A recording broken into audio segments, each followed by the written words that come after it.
1998년 4월 6일, 일본에선 전대 없는 미문의 실종 사건이 발생합니다.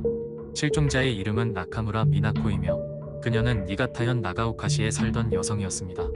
그 해 고등학교를 졸업한 미나코는 실종되던 날 원래 대학 입시학원에 등록하겠다며 집을 나섰으나 그녀는 학원에도 가지 않고 집에도 돌아오지 않았습니다.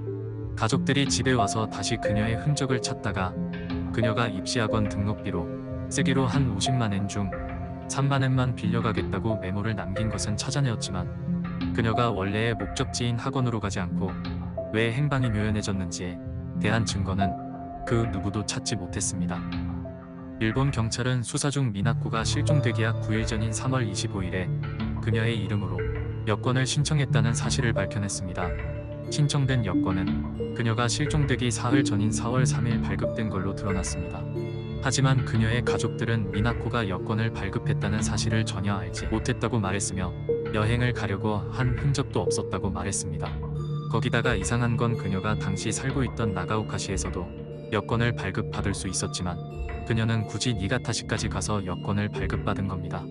나가오카시에서 니가타시는 대략 대중교통으로 1시간을 가야 할 정도로 거리가 있는데 상식적으로 생각하면 뚜렷한 목적이 없이는 이런 행동을 하지는 않을 텐데요. 사건 당일 그녀의 차림은 어딘가에 여행을 가려는 복장도 아니었고 곤색의 파커만 입고 별다른 여행용 짐도 없이 집을 나선 것으로 드러났습니다. 하지만 평상시 외출할 때 타고 나가던 자전거는 두고 나간 점으로 보아선 현지 경찰은 어딘가 걸어갔다거나 대중교통을 이용했을 것으로 추측했었습니다. 그런데 엉뚱하게 실종 다음 날인 4월 7일에 니가타 공항을 통해 나카무라 미나코가 서울로 갔다는 사실이 확인되었습니다. 현지 경찰의 추적 결과 그녀의 이름으로 나가오카 여행사에 서울 김포국제공항행 대한항공 KE764 비행기 탑승권을 예매한 사실이 드러난 것인데요. 여행사 직원에 의하면 자신이 나카무라 미나코라고 밝힌 여성의 인상착의는 나카무라 미나코와는 차이가 있었다고 합니다. 그녀는 중년 정도의 나이에 허스키한 목소리의 여성이었으며 화려한 블라우스를 입고 있었고 자신이 서울행 탑승권을 예매했으니 니가타 공항에서 수령하겠다고 말을 하는 등 한국 여행을 자주 한 것 같은 모습이었으며 특이한 건 항공편은 왕복이 아닌 편도항공권을 원했고 숙소 예약은 필요 없다고 말했다는 것입니다. 허나 그녀는 비자 문제인지 왕복 티켓을 구매한 뒤 복편인 KE763편 김포발 니가타행 티켓도 같이 구매하긴 했지만 문제는 탑승 기록이 없었다는 것이었습니다. 즉 비슷한 시기 돌아오는 KE763편 그 어느 기록에서도 나카무라 미나코는 찾을 수 없었던 것입니다. 가족들의 증언에 의하면 내성적인 성격의 그녀가 혼자서 해외여행을 계획하고 실행하는 건 상상하기 힘들었고 입시 공부의 중압감과 스트레스 때문에 가출했다 하기엔 외국 여행을 고작 들고 있는 몇만엔과 조촐한 짐만 가지고 간다는 건 납득하기 어려운 일이었습니다. 가족들의 증언에 의하면 입시학원 등록비 중 3만엔만 들고 갔고 여러 가지로 생각해서 미나코가 소지한 돈은 많아봤자 5에서 8만엔밖에 없었을 것이라고 밝혔습니다.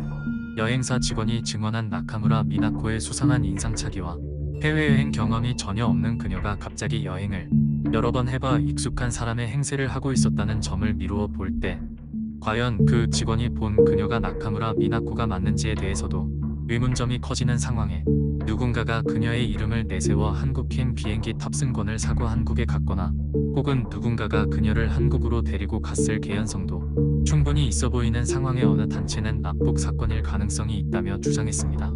바로 납북 일본인 문제해결 주장단체 특정 실종자 문제조사회였습니다.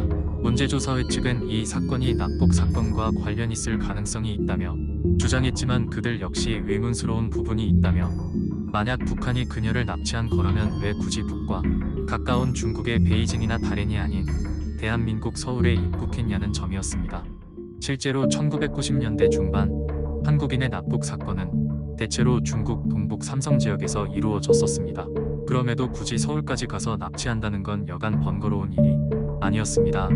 그들은 이 점에 대해서는 북한의 공작원이 한국에 입국하기 위한 일본인 위장 신분을 얻기 위해 미나코에게 접근하여 한국 여행을 미끼로 그녀를 속여 사건 당일 납치해 북한으로 끌고 간 뒤 그녀를 꼬드긴 문제의 허스키한 목소리의 중년 여성이 미나코 행세를 하고 서울에 입국하여 공작활동을 한 게 아니냐는 추정을 하기도 했습니다. 하지만 일각에선 1998년이라는 시점은 일본 정부가 납북 일본인 문제를 공식 제기한 1991년보다 이후라서 과연 북한 공작원이 대담하게 이런 일을 벌일 수 있겠느냐는 반론을 제기하기도 했습니다만 미나코의 실종에 제3자의 개입이 있었던 것만은 분명해 보인다고 입을 모아 말했습니다. 그러나 과연 목적이 무엇이며 어떻게 접근했는지 한국으로 데리고 간 것인지 불명이며 지금까지도 작은 힌트조차 나오지 않고 있기에 미나코 양의 어머니인 나카무라 쿠니 씨는 지금도 딸의 행방을 찾아 한국과 일본을 전전하고 있습니다. 딸의 흔적을 찾아 10번이 넘게 한국에 찾아와 전단지를 돌리고 심지어는 2019년 한국 방송 노래가 좋아에 출연하여 미나코를 찾기도 하였지만 아직도 별다른 소식이 없어 안타까울 뿐입니다.